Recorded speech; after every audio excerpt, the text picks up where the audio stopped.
ആർക്കും അടയ്ക്കാൻ പറ്റാത്ത വാതിലുകൾ തുറന്നിട്ട ശേഷമാണ് പരിശുദ്ധ ഫ്രാൻസിസ് മാർപ്പാപ്പ ഈ ലോകം വിട്ട് സ്വർഗത്തിലേക്ക് യാത്രയാകുന്നത്. സമൂഹത്തിൽ ഉണ്ടാകേണ്ട മാറ്റത്തിൻ്റെ വിത്ത് വിതറിയ വ്യക്തിയാണ് പരിശുദ്ധ ഫ്രാൻസിസ് പിതാവ്.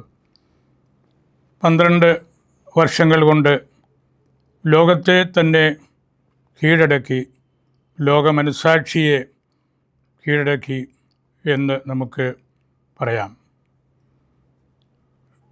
പരിശുദ്ധ ഫ്രാൻസിസ് പിതാവിനെക്കുറിച്ച് ചിന്തിക്കുമ്പോൾ ഏറ്റവും ആദ്യമായിട്ട് എനിക്ക് പറയാനുള്ളത്, ഈ ലോകത്തിൽ ദൈവത്തെക്കുറിച്ച് ഏറ്റവും കൂടുതൽ സംസാരിച്ച വ്യക്തിയാണ് ഫ്രാൻസിസ് പിതാവ്. ദൈവം നമുക്ക് നൽകിയ അമൂല്യമായ നിധിയായിരുന്നു, വിലയേറിയ രത്നമായിരുന്നു പരിശുദ്ധ പിതാവ്.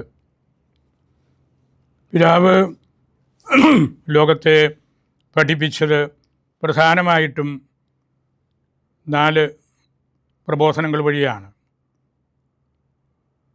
ഫ്രatelli tutti, എല്ലാവരും സഹോദരങ്ങൾ; ലൗദാത്തോ സി, അങ്ങേക്ക് സ്തുതിയായിരിക്കട്ടെ; ദിലെക്സിത് നോസ്, അവൻ നമ്മളെ സ്നേഹിച്ചു; അതുപോലെ തന്നെ ലുമൻ ഫിദെയി.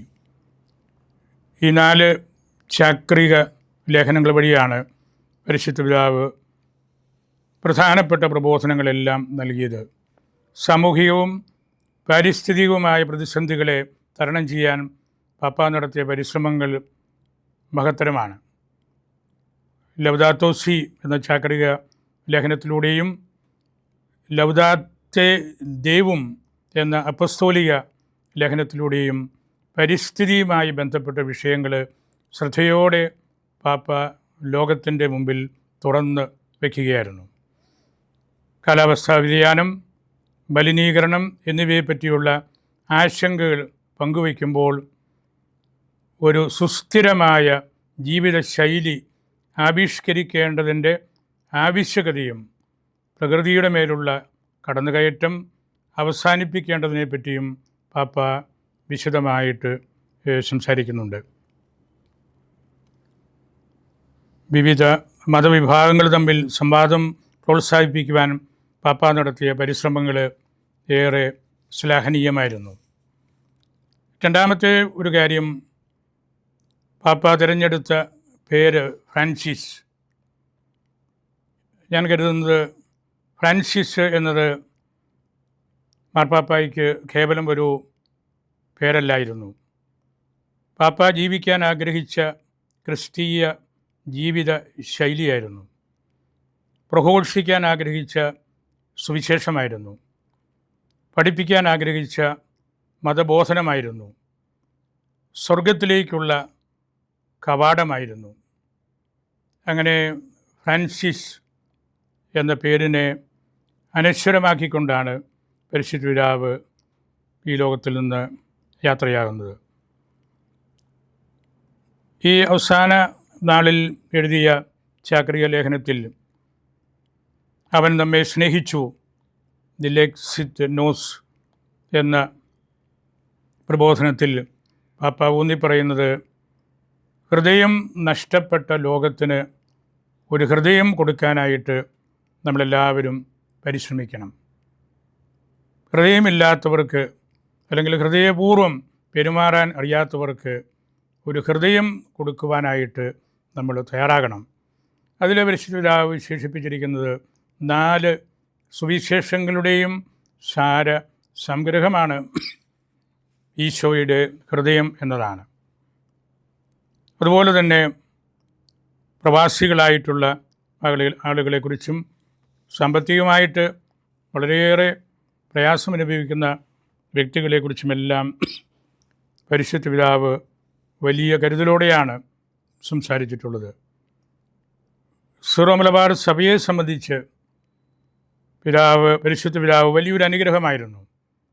ഈ സഭയുടെ വ്യക്തിത്വവും സ്വത്വവും പ്രേക്ഷിത ആഭിമുഖ്യങ്ങളും നമ്മൾ കാത്ത് പരിപാലിച്ച് വളർത്തി സംരക്ഷിക്കണം എന്ന് നിരവധി അവസരങ്ങളിൽ പരിശുദ്ധ പിതാവ് നമ്മെ പഠിപ്പിച്ചിട്ടുണ്ട്.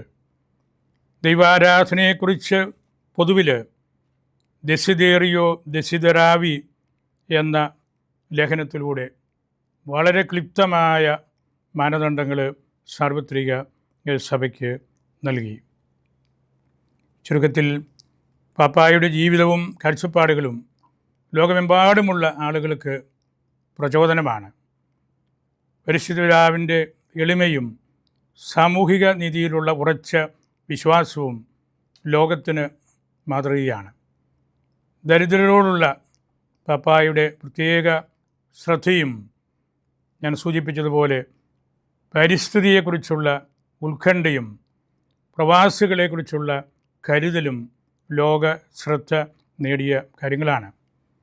ആഡംബര ജീവിതം ഒഴിവാക്കി സാധാരണക്കാരെ പോലെ ജീവിക്കുന്നതിൽ പാപ്പ കാണിച്ചു തന്ന മാതൃക പാവപ്പെട്ടവരുടെയും പാർശ്വവൽക്കരിക്കപ്പെട്ടവരുടെയും സാമൂഹിക നീതിക്ക് വേണ്ടിയുള്ള പോരാട്ടം, പ്രകൃതിയെക്കുറിച്ചുള്ള ഓർമ്മപ്പെടുത്തൽ, ജാതി മത വർഗ ചിന്തകൾക്കതീതമായി ഏവരെയും ഉൾക്കൊള്ളുവാനുള്ള ആഹ്വാനം തുടങ്ങിയ കാര്യങ്ങളെല്ലാം നമ്മൾ വിശദമായിട്ട് കൂടുതലായിട്ട് പഠിക്കുകയും ആ പഠനത്തിലൂടെ പാപ്പായെ നമ്മുടെ ജീവിതത്തിൽ കൊണ്ടു നടക്കാനായിട്ട് നമുക്ക് സാധിക്കുകയും വേണം.